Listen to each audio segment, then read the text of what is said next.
Tonight we talk about citizens of our community getting involved with law enforcement, the curious case of Michael Irvin, but we begin with a little bit of Baton Rouge history. Roll it, Kyle.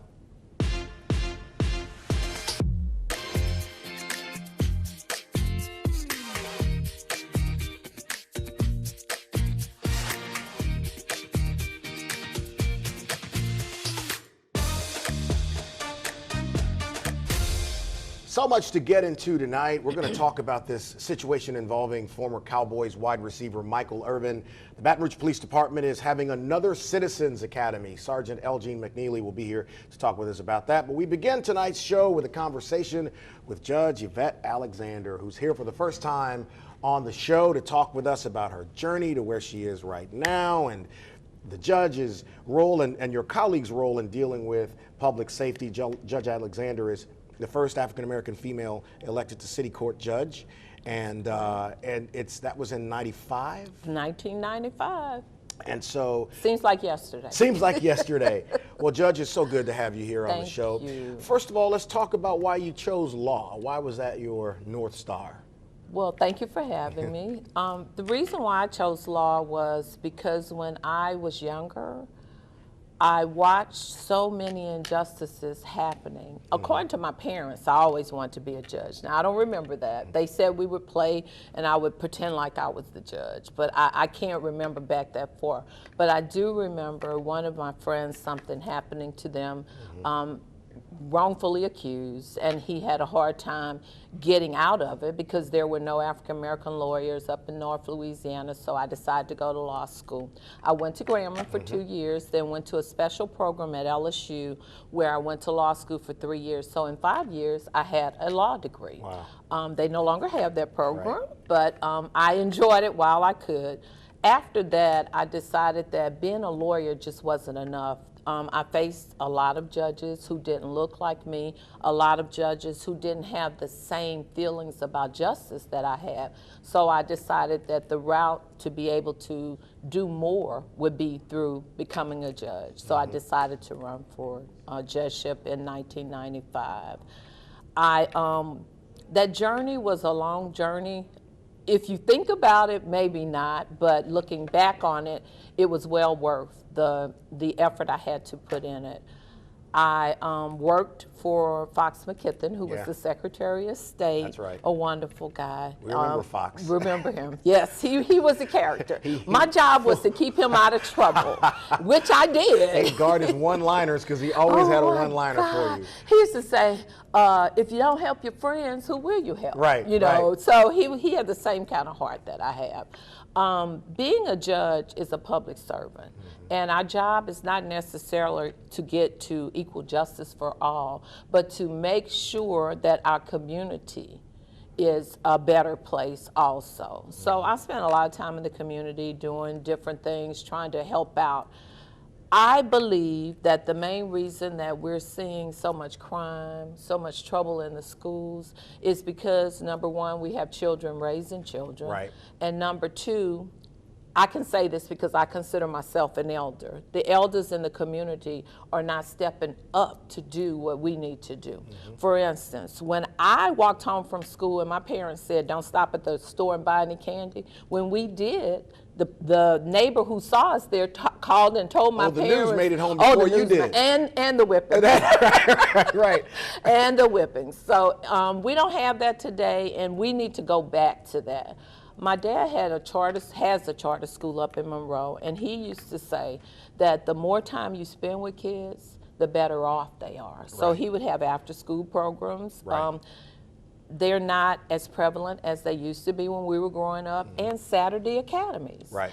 Everything to make the kids think about it. Same thing about voting. The reason why there's so much apathy about voting is because they haven't been taught. My parents voted every election, and guess who went with them? I did. Right. So I vote every election. I took my kids. My kids are going to do the same thing. So it passes down. We have lost that community touch that we used to have, and we need to work on getting it back. When you are on the bench and I'll ask a two-part question, and you look across the floor and you see a young man that is in a tough situation, because he did not have options, and he may be someone, if given the opportunity, who could turn his life around. Conversely, you look across and you see a young man who is just hell-bent on getting to the state penitentiary. I want you to start answering that question. We're going to take a break and come back and let you finish. And I know you got to be careful because you're sitting on Right, this, I'm a sitting judge, and you can look in the audience and make that decision. Yeah. Okay, so you have to look at the person, you have to look at their background, you have to look at their record, and from that record you should be able to tell. Now, I think we live in a society now where the biggest and the baddest equals the best. Right. So sometimes young kids, they come from a very good home and they know what's right, but when they get out in the peer pressure, it becomes too much. Hang on, we're going to come back, finish with the judge. Stay right there.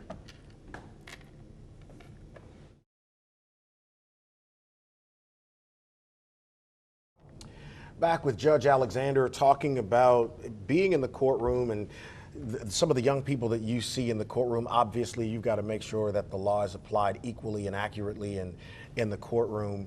But at the same time, the reality of how some of these kids get there can't be ignored. Obviously, it can't play much of a part in what you do, but it is a factor in how we see so many of these young people just destroying themselves and each other. That's correct. What I want to make a difference is in Baton Rouge, we have a separate juvenile court for young people that are under 18. But the ones that probably I worry the most about are the ones between the ages of 18 and 23, right in there, because they still have the mind of a young person, but they're totally grown, and so they're trying to prove a point, or they think this is the best route to go. But I think that every now and then when you talk to them, you will know which ones will be able to benefit from a class, from a mentor, from me talking to them, giving them a stern lash whipping, I should say. The one thing over the 27 years that I think is the most important, and it doesn't happen it doesn't happen a lot at all. When I get a father who calls and asks me, can I get my son out of jail? I'm just excited about that, because I think the male role with the male is very important. And when the father calls, he's probably going to do more damage to that young man than I would do on a court. So I think, number one, the parenting needs to be adjusted. And I'm not saying that everybody has to have a father in the household, but we need some kind of organizations. We have a lot of those that used to come in and mentor the young men. Same thing for young women, come in and mentor them.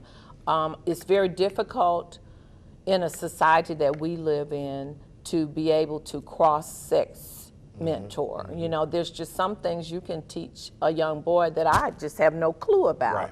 And there are some things that I can teach a young woman about that you have no clue about. So we've got to go back to that old adage of the old ways where we were one big family. It takes a village. It takes a village. Earlier this week, we saw the incident that took place at the alternative school, and obviously there are details about that still need to be discovered.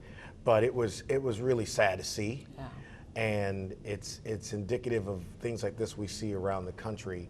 And from my standpoint, we as a community have to do more to assist what's happening on the other side. It can't just be about law enforcement. It can't just be about the courts. It's got to be about us stepping up to do as much as we can with these kids, because that wasn't just embarrassing, it was saddening, Judge. It was very sad to see, but we have to be careful not to judge from these little tidbits that we see from social media. Number one, if social media had been around when I was a child, I probably would have got more whippings than I did get. But it wasn't. So these kids live under a lot more pressure than we do. A lot more spotlight too. That's right. Everything you do, somebody's probably got it on film or got it on somewhere. But we have to be careful about that to see what actually really happened. And there's a boiling point for everybody. And to make sure that we don't judge because of that. But what I will say, that even the idea that these kids are at an alternative school, kind of labels them. You know, there's labels everywhere. So my suggestion, once again, is that we start very young with Head Start. Start over with that. You know, just start at Head Start and make sure we instilled in them being a good citizen means this. Being a good person in your society means this. Our community is not bad. We have a great community. We just need to work together to make it better. Judge Yvette Alexander, this won't be the last time you're going to be here, right? I'll come back. All right. Okay, thank you for having me. Up next, let's talk with Sergeant McNeely about the Citizens Academy at BRPD. That's next.